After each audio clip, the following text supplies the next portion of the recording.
denbora oso kuriosoa da, Orduan, ez dakizu, gure kasutan behitzen, imaginazioa ipintzen zaizun momentu baten edo bestean. Eta zer erreferentzia kulturalak, historikoak edo zuk egin dezuko lehenago lanak eta oso garrantzitsua dira.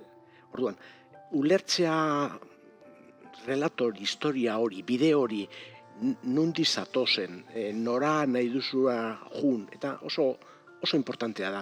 Ze gu artistok ez gaude hor mendi baten edo odei baten aparta. Hemen bertan gaude, gaur egun lan egiten dugu.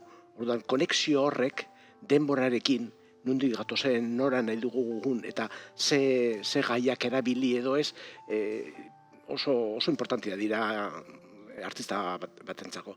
Ez bakarrik margolarentzako, ezik danontzako.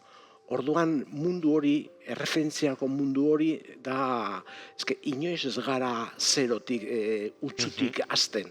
Orduan beti gatoz, zozer jakinda, eta gauza horrek ere, beti bueltatu egin behar dire. Galdetu egin behar gu geu zer egiten gaude, eta zergatik gaude lanean, eta zein da gure asmoa. Hemendik aurrera, nola bultzatu edo ez, edo zelako bizilia ematia.